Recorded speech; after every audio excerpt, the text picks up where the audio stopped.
Hi everyone, it's Gail here and welcome to the Ignite Show, Live. So today I am talking about the Saboteur. So in my free Women in Tech group at the moment, so my Women in Tech Leading with Impact group, we have a monthly theme, and the monthly theme is leading with confidence. And so whenever we get into discussions about confidence, the whole thing about self-doubt, the inner critic, the saboteur, all of this kind of stuff starts getting surfaced. And so we've been doing having a little bit of discussion around that in the group this week. And so I decided I would talk about that a little bit on the live today. And the thing about our saboteur, so our saboteur is the source of our self-doubt. It is our inner critic, so that part of us, that voice that tells us that we're no good, what if we fail, what if we mess up, what if all goes wrong, all of that negative commentary that we hear in our ear, that we tell ourselves about how we are not good enough, how things are going to go wrong. All of that comes from what we call in coaching the saboteur. And the saboteur is just a part of our mind. So it's just a part of our psyche that is there actually for a reason. So there is a reason why we have a saboteur or an inner critic. So the primary responsibility, the role of the saboteur is there to keep us safe. So it's to protect us from risk. So whenever we are in a situation where something could be perceived as risky or as a threat, or where something might go wrong, or we might be putting ourselves in danger, then it's our saboteur's job to pop up at that point and say, oh, hang on a second, what's going on here? Is this the right thing to do? What are the risks involved? What might happen if you take this action? Is it a good idea? And might it be better if we just stay where we are, not bother taking the action, stay small, stay here, and not take the risk, because that's going to be the safest thing to do. Because our saboteur's primary responsibility is to ensure our survival. Okay, so our saboteur is always concerned with survival. And so whenever there is a threat on the horizon or anything risky appears to be happening, our saboteur's primary responsibility is to flag that, to make us feel nervous, to make us feel uneasy, make us feel uncomfortable, so that we think twice about taking a risk, because the primary responsibility of the saboteur is to keep us safe and keep us small and to prevent us from taking risks that might threaten our survival. And it's a very primitive response. Even though the world around us has evolved significantly, our response to threat has remained the same as it always has. So right from the time when we were being chased by saber-toothed tigers, and that was the threat that was on our tail, the way that we respond, so the flight or fight response, is the same response that we feel and that happens to us today as happened thousands of years ago when that was happening. It's just that the threat today is different. The threat could be a difficult conversation. It could be standing on stage in front of an audience, right? So how many, who wouldn't have an inner critic or a saboteur popping up when you're about to do that?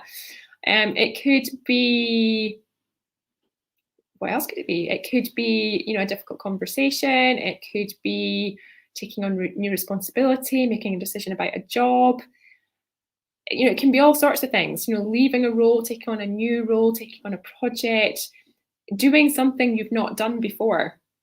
Okay, whenever you are doing something you've not done before, that's primary territory for your saboteur to pop up and start playing on our mind and start having a merry dance with us. So I see a couple of people have actually joined me live at the moment. So if you are watching me live just now, then do please pop me a little comment, say hello, let me know who you are, where you are, what you're up to, what is going on for you today. It is pitch black where I am right now. It is raining outside heavily. It is cold. There is snow in the forecast at some point, so not particularly pretty here right now. But if you are watching, it's always great if you can just pop me a little comment, say hello, so that I know who has tuned in and who is watching. So our saboteur primary responsibility is to keep us small and save us from the threat of any risk and ensure our survival. And the thing is, our fears are a very strong emotion. It's a much stronger emotion than our desire for fulfillment. So we will tend to run away from fear rather than running towards fulfillment. So even when there's something that we would like to do, when we perceive there to be fear, or when we perceive there to be risk and we feel fear, we're much more likely to be driven by the fear than we are our desire for fulfillment, even though as humans, our fulfillment is one of our greatest desires, right? So as humans, we all want to feel fulfilled.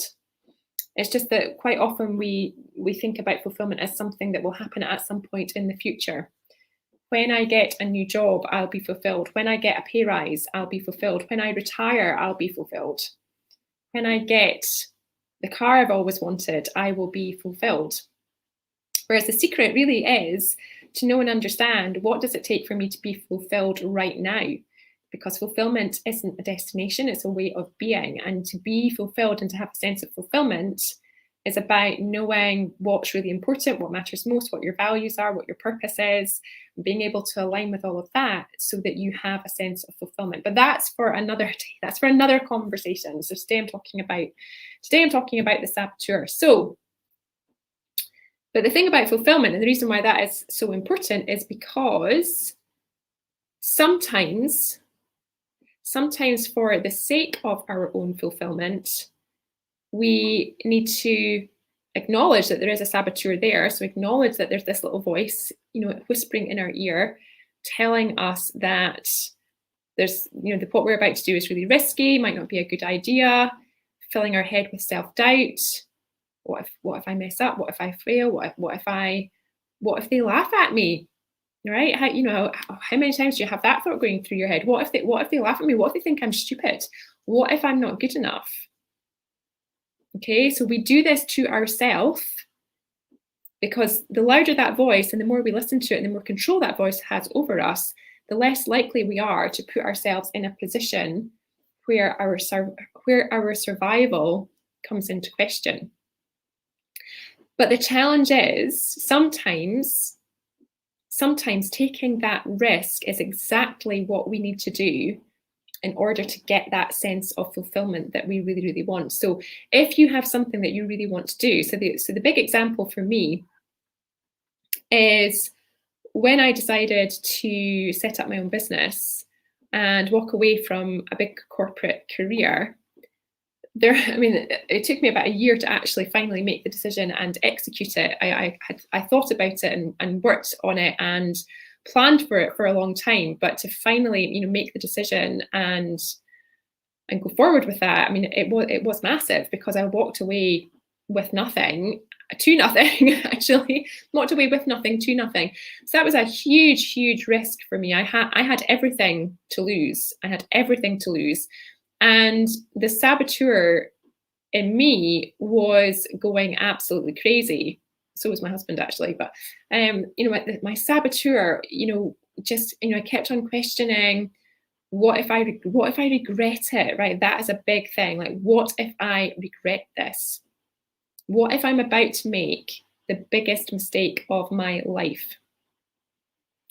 And thankfully, I'm still here. So nearly, where are we? We are just starting year. We're about halfway through year 4. It's not quite year 5 yet. So I always think like 5 years in business, that's a kind of testing time or a kind of pivotal time when you're in business. But marching towards that, nonetheless, But the thing is, I am still here. So I do have a business.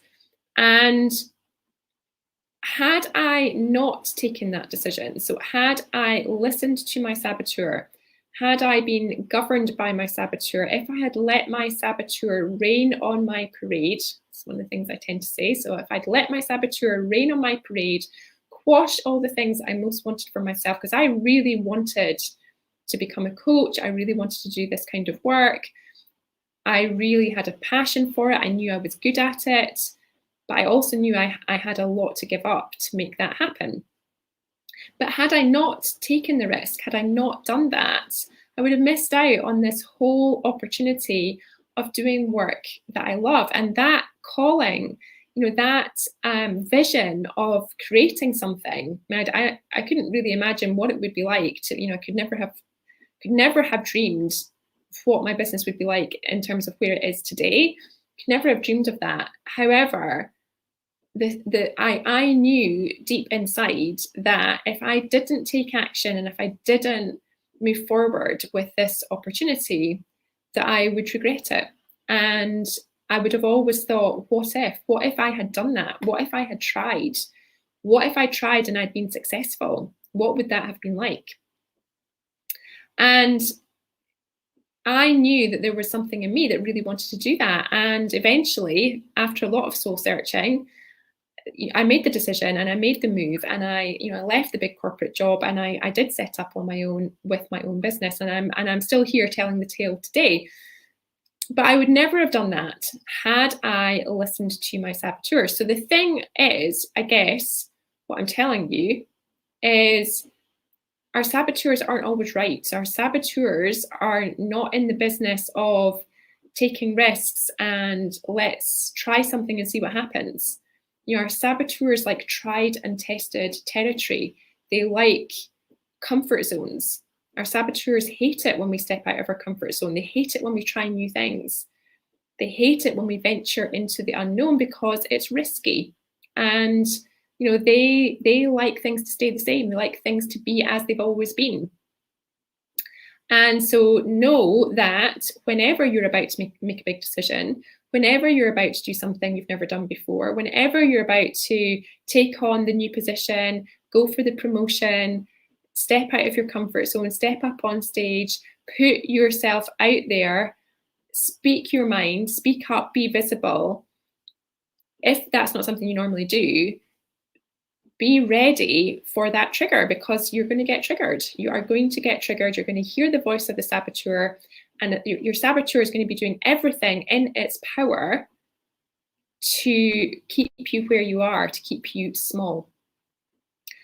But the thing is, to get that sense of fulfillment, to try the things that we've always wanted to do, to allow our dreams a chance to come alive, sometimes we just have to face that fear, and we just have to know and acknowledge that the saboteur is there. The saboteur is doing its damnedest to put us down, to keep us small, to hold us back. And we just have to take the action anyway. We just have to go for it anyway and see what happens. And that's when, it's time for you to think about making an objective decision, taking objective action that's going to align with your values, align with what's most important, and take you on a journey that's going to allow you to feel fulfilled and to have a sense of fulfillment here and now. Not at some point in the future, here and now. And so I guess my message for you today is, when our saboteur pops up, you have a choice. And the right choice, the choice may be, the right choice in any given moment may be to listen to your saboteur. You're the only person that can judge that. But my message is, judge it. Use what you know, make an objective decision, and don't just be governed by your saboteur because it's uncomfortable to do something else. Don't just be governed by your saboteur because you're frightened to take action, because sometimes taking that action is what is going to propel us forward, to open up a world of possibility, to give us opportunities that we never thought imaginable, and to give us the life of our dreams, and to allow us to have that sense of fulfillment that we all want. So sometimes, we need to look beyond the saboteur. We need to look fear in the eye. We need to look fear in the eye and take the action anyway, even if it's risky. Because usually the risk or the threat that the saboteur is telling us about or is making us feel usually not as bad as we think it's going to be. How many times have you looked fear in the eye and taken the action anyway, and afterwards said to yourself or to people around you, actually, do you know what? It wasn't as bad as I thought it was going to be. It wasn't as bad as I thought it would be. I'm not saying that's going to happen every time, and I don't want to be sued by anyone. But my thing is, be aware that your saboteur is going to be doing everything in its power to hold you fast, to keep you small, to hold you back, but that you have a choice to make around that. You don't have to listen to your saboteur. You can do something else. You can choose to take the risk, and the risk might not be as bad as your saboteur is making out. And if you took the action, what might happen? If you took the action, what might be possible? What could become possible for you if you took that action? The thing is, it's your choice, not the saboteur's. Remember that you are not your saboteur. You are more, way more, much more than your saboteur. You just need to remember that. So the next time you feel the saboteur popping up and you feel those fears surfacing, and you've got all that negative commentary firing around in your mind. What if? What if? What if? What if I fail? What if I mess up? What if I'm no good? Remember that is just your saboteur trying to stop you from taking a risk.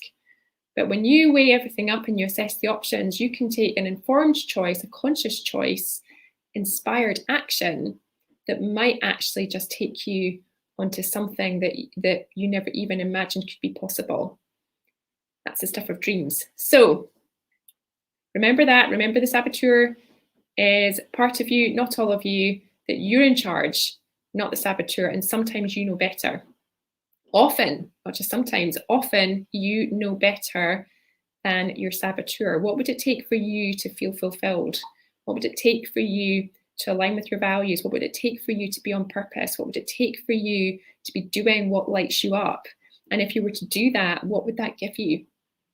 And that it's knowing that and really honing in and really being connected with that longing, or with that desire for the thing that you really want, is going to give you the courage and the confidence to take the action. So to be scared and take the action anyway. Because the thing is, this, until you have taken the action, until you've got the evidence that it's okay, you're never going to know.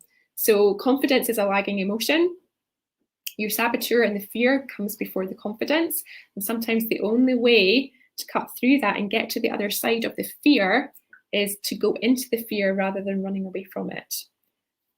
So we need courage, and courage comes from within, right? Nobody's going to hand you confidence. Nobody's going to give you a big dose of courage. You already have that within you, and that is the trick.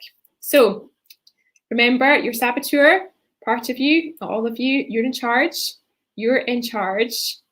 And when you think about your own sense of fulfillment and the things that you desire and what you want to happen and your next step, if you were to put your saboteur to one side and ignore it, what would you notice? What would open up instead? And what would you do?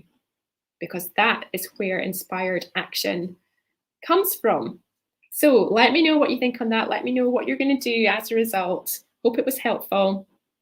And I will speak to you all again soon. Take care. Bye.